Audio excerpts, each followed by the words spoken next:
Well, we've got ourselves a question from Jared in Louisiana. He writes, I'm considering taking the plunge and buying my first Apple laptop. Of course, I'm looking at the MacBook and the MacBook Pro. My question is, if I were to go with the MacBook, would it be capable of editing 720p video that I shoot? Or would I have to go with the MacBook Pro? Also, do you recommend just using the iMovie that comes with the Mac, or should I buy more advanced video editing software? Note, I will only be editing home videos. Oh, That's how it starts. I right? hate iMovie. Oh. Okay. People either hate iMovie or love snob. iMovie, especially since they kind of did somebody at Apple kind of went, I think iMovie is too complicated, and did this whole massive interface like restructuring. Yeah, right? I hate it more now. You hate it even more now. I say start out with iMovie, because Final Cut Express and Final Cut Pro can be, especially Final Cut Pro, they're kind of overkill for basic editing. I say start out with iMovie, and when you start realizing like there's stuff you want to do that you can't do with iMovie, then move on to Final Cut Pro or Final Cut Express. If you're just doing home movies, iMovie would be fine. Right. It'll really be fine. If you can figure it out, if it's all you've ever used, if you haven't started with Final Cut, now you're going back into iMovie. See, that's where I get all caught up, because I learned how to edit on Final Cut Pro, and so I know this sounds like a total snobby, douchey thing to say, but going back to iMovie is like really complicated for me. Like, it doesn't do the things I want it to do. But I mean, most people, like, you know, there's certain things where like, try this application. It's like, well, I learned in these Stone Age applications with traditional timeline layouts that are basically used, you know, based on the Avid timeline. So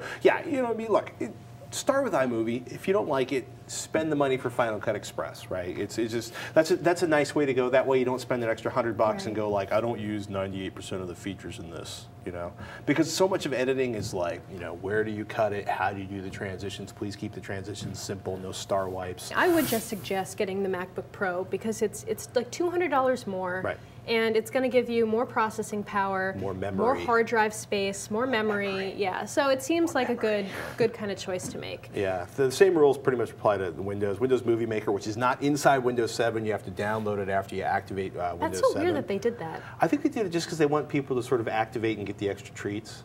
Maybe they just wanted, yeah, it is weird. Okay. Whatever, it's Microsoft, they do what they do. Before you upgrade to something like Corel's Video Studio or Adobe's Premiere, I love Adobe Premiere. A lot of people like Premiere a lot. Adobe Premiere is the only application in the history of Adobe that they ever scrapped the code base and started over fresh, and they did amazing, amazing things to it, because it used to be a nightmare. And there's trial versions of both Premiere and Corel. Yeah, so see what kind of feels right with your workflow and just like the interface that you like the best. Yeah, it's what about, oh, wait, all about trying it out. Is there a FireWire port in the MacBook now? Quick, find a MacBook.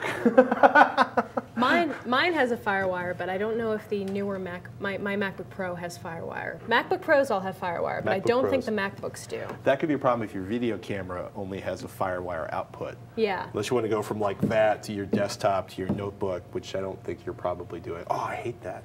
Every port should be available on every machine forever. Unless it records to cards, yeah, I guess you'd have to. If it records to cards, if it was a hard drive camcorder. Like so that's an additional wrinkle to think about in there. And I gotta say, like, if you want the ultimate editing experience, you definitely get like the Mac Pro, the desktop, except that they're so expensive for what you get. I know, they're super expensive. And there's no Core i7 and they're not portable. So unless you're planning like a really big editing suite, you don't need a Mac Pro. Maybe a MacBook Pro, because it'll last you for a while. It'll last you several years, and you'll get a lot out of it. And the 13-inch version of it, which you can attach to a big external monitor, is not that much more expensive. That's what I'm going to get as soon as I upgrade. Yeah, don't buy anything now, by the way. Oh. Now would not be a good time to buy a laptop from Apple. Okay. No.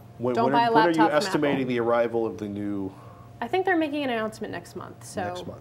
I would give it a couple months before you, unless you're really, really desperate, don't do it. I hate that. I know. Well, I've been waiting forever. My computer is like, it needs an upgrade. Only like 2 years old. It's 3 years old. Oh, it's 3 years old. Yeah. Well, that's all the difference. I know. That last year. All right.